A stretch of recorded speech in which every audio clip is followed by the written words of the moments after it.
Isang paalala, ang video na ito ay ayon lamang sa aking sariling pananaliksik. Hindi ko nais na pilitin ang sino man na maniwala sa videong inyong matutunghayan. Kung hindi kayo kumbinsido sa mga impormasyon at taliwas ang inyong paniniwala sa kaalamang aking ilalahad, maaari kayong gumawa ng sarili ninyong pagsisiyasat para sa inyong kakontentuhan. Ang videong ito ay gabay lamang sa mas malalim na kaalaman at pag-intindi at hindi gawa ng isang profesional. Naniniwala ako na malaya tayong magbigay ng opinyon at suhestyon bilang malayang mamamayan ng Pilipinas. Maraming salamat po.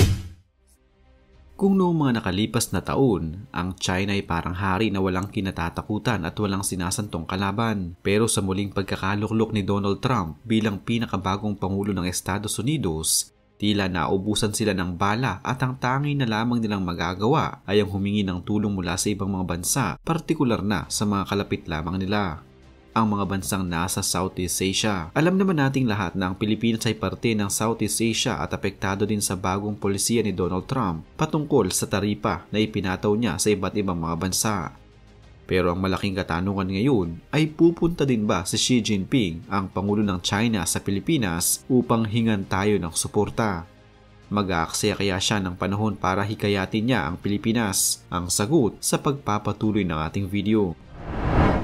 Dahil sa tila nauubusan na ng taktika ang China laban sa Amerika, nagsagawa si Pangulong Xi Jinping ng isang mahalagang diplomatikong paglalakbay sa Timog Silangang Asya, partikular na sa mga bansang Vietnam, Malaysia at Cambodia. Ang pagbisitang ito ay sinagawa sa gitna ng tumitinding tensyon sa pagitan ng China at Estados Unidos, lalo na sa isyu ng taripa sa kalakalan at teknolohikal na hidwaan. Sa ganitong konteksto, malinaw ang layunin ni Xi Jinping. Ito ay ang muling pagtibayin ng papel ng China bilang maaasahang kapangyarihan sa rehiyon, palawakin ang impluwensyang pang-ekonomiya at palalimin ang ugnayang estratehiko sa mga karatig bansa. Sa pamamagitan ng mga kasunduan sa ekonomiya, pamumuhunan sa infrastruktura at diplomasyang kultural, matagumpay na napalakas ni Xi Jinping ang presensya ng China sa ibang rehiyon na nagiging sentro ng tunggalian sa pagitan ng dalawang malalaking bansa. Isa sa mga pinakaimportanteng bahagi ng paglalakbay ni Xi ay ang Vietnam. Bilang lumalakas na sentro ng produksyon at teknolohiya, mahalaga ang Vietnam sa pandaigdigang supply chain at sa estratehiya ng Beijing. Sa pagbisita, lumagda ang dalawang bansa sa 45 kasunduan ukol sa infrastruktura, teknolohiya at semiconductor supply chain. Napakahalaga ng mga ito, lalo't patuloy ang pagsusumikap ng Estados Unidos na gawing alternatibo ang Vietnam sa China pagdating sa kalakalan.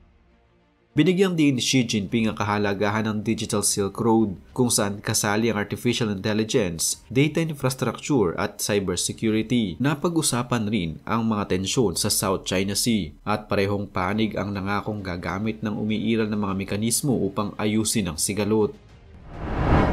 Sa Malaysia, pinalawak ni Xi ang mga proyektong pang-infrastruktura ng China sa ilalim ng Belt and Road Initiative. May 31 kasunduang nilagdaan, kabilang na muling pagpapatibay sa East Coast Rail Link, isa sa pinakamalaking BRI project sa rehiyon. Bukod dito, pinagtibay rin ang kooperasyon sa larangan ng e-commerce, digital finance at edukasyon. Pinalawak ang ugnayan sa pagitan ng mga universidad pati na ang pagsasagawa ng joint research at scholarship programs. Ipinahayag ng Malaysia ang suporta nito sa isang multipolar na mundo at positibong tinanggap ang polisiya ng China na hindi nakikialam sa panloob na usapin ng ibang bansa. Isang pahiwatig ng kagustuhang manatiling neutral sa sigalot ng US at China. Sa Cambodia, mainit ang naging pagtanggap kay Xi Jinping. May 37 kasunduang nilagdaan, kabilang ang muling pagbuhay sa Funan Teco Canal Project na nagkakahalaga ng nasa 1.1 billion US dollars. Layunin ng proyektong ito na ikonekta ang mga inland waterways ng Cambodia patungong dagat at mabawasan ang pagdepende sa mga pantala ng Vietnam. Bukod sa infrastruktura, pinagtibay rin ang kooperasyon sa sektor ng kalusugan, pinansya at seguridad. Isinulong din ang pagpapalitan ng mga sundalo para sa pagsasanay at dialogo sa seguridad. Malinaw ang matatag na alyansa ng Cambodia sa China, lalo't buong-buong sinuportahan nito ang One China policy. Higit pa sa mga kasunduan, ginamit ni Xi Jinping ang kanyang paglalakbay upang ilahad ang China bilang haligi ng katatagan sa gitna ng kaguluhan sa pandaigdigang ekonomiya. Paulit-ulit niyang kinondena ang proteksionismo, hegemonismo na malinaw na patama sa mga polisiya ng Estados Unidos. Ipinakilala ng China ang sarili bilang isang matatag at maasahang katuwang sa mahabang panahon, isang kontra sa pagbabagong kilos ng Amerika. Sa kabuuan, naging matagumpay ang Southeast Asian Tour ni Xi Jinping. Sa dami ng kasunduang nalagdaan, muling pagbuhay sa mga proyektong pang-infrastruktura at pinalalim na diplomasya. Malinaw na lalong tumatatag ang puwersa ng China sa rehiyon habang patuloy na nililibot ng mga bansang Timog Silangang Asya ang gitna ng tunggalian ng dalawang makapangyarihang bansa. Tila mas lumalapit sila sa pangakong matatag at pangmatagalang pakikipag-ugnayan na inaalok ng China. Sa mga magtatanong kung makikisimpatya ba ang Pilipinas sa layuning ito ng China, ano sa tingin nyo mga paps? Syempre hindi na tinatanong yan. Ang sinagawang Southeast Asian Tour ni Xi Jinping na kung saan binisita niya ang Vietnam, Malaysia at Cambodia. Ngunit kapansin-pansin na hindi kabilang ang Pilipinas sa mga bansang kanyang pinuntahan. Habang maraming positibong bunga ang kanyang pagbisita sa mga bansang iyon, may mga katanungan kung bakit hindi niya isinama ang Pilipinas, isang mahalagang miyembro ng ASEAN at matagal nang may diplomatikong ugnayan sa China. Bagamat walang opisyal na pahayag mula sa Beijing o Malacanang ukol dito, maraming indikasyon at lohikal na dahilan kung bakit nangyari ito. Isa sa mga pangunahing dahilan ay ang patuloy na tensyon sa pagitan ng Pilipinas at China sa West Philippine Sea. Sa mga nakaraang buwan, naging masinsin ang mga ulat ng sigalot sa karagatan mula sa pagharang ng Chinese Coast Guard sa mga barko ng Pilipinas hanggang sa paggamit ng water cannon upang pigilan ang mga supply missions patungong Ayungin Shoal.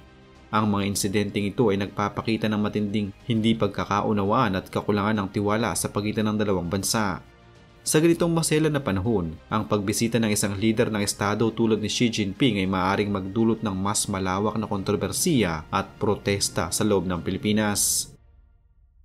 Pangalawa, mas pinili ni Xi Jinping ang mga bansang may matibay o mas positibong relasyon sa China. Sa kabila ng ilang alitan, ang Vietnam ay patuloy na nakikipagtulungan sa China sa larangan ng ekonomiya at teknolohiya. Ang Malaysia naman ay kilala sa pagiging neutral at bukas sa mga proyektong Belt and Road Initiative. Samantalang ang Cambodia ay tinuturing na isa sa mga pinakamalapit na kaalyado ng China sa rehiyon. Ang mga bansang ito ay nagbibigay ng matatag na plataporma para sa pag-uusap ukol sa kooperasyon, hindi tensyon. Sa kabilang banda, ang Pilipinas ay kasalukuyang may mas komplikadong ugnayan sa Beijing, dahilan upang ito'y maiwasan sa kasalukuyan.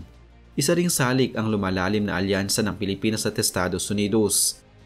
Sa ilalim ng Administrasyong Marcos Jr., muling pinaigting ang mga kasunduan at aktibidad sa pagitan ng militar ng Pilipinas at Amerika, kasama ritong pagpapalawak ng Enhanced Defense Cooperation Agreement o EDCA, mga joint military exercises at mga pahayag ng suporta mula sa Pilipinas sa mga hakbang ng US sa Indo-Pacific region. Ito ay taliwas sa posisyon ng China na kritikal sa pagdami ng presensya ng Amerika sa rehiyon. Sa mata ng Beijing, ang pagbisita ni Xi Jinping sa isa sa mga bansang mas malinaw na lumalapit sa US ay hindi naaayon sa kasalukuyang estratehiya ng kanilang panlabas na patakaran. Sa kabila ng mga nabanggit, hindi rin malayong isipin na maaaring may hinahandang hiwalay na plano ang Beijing para sa Pilipinas. Sa mundo ng diplomasya, mahalaga ang timing. Maaaring nais munang makita ng China ang pagbaba ng tensyon at mas bukas na komunikasyon bago itakda ang isang high-level visit tulad ng kay Xi Jinping. Ang ganitong klaseng pag-iwas ay hindi nangangahulugang tuluyang isinasantabi ang Pilipinas, kundi maaaring bahagi ng mas maingat na diplomatikong paglalapit sa hinaharap.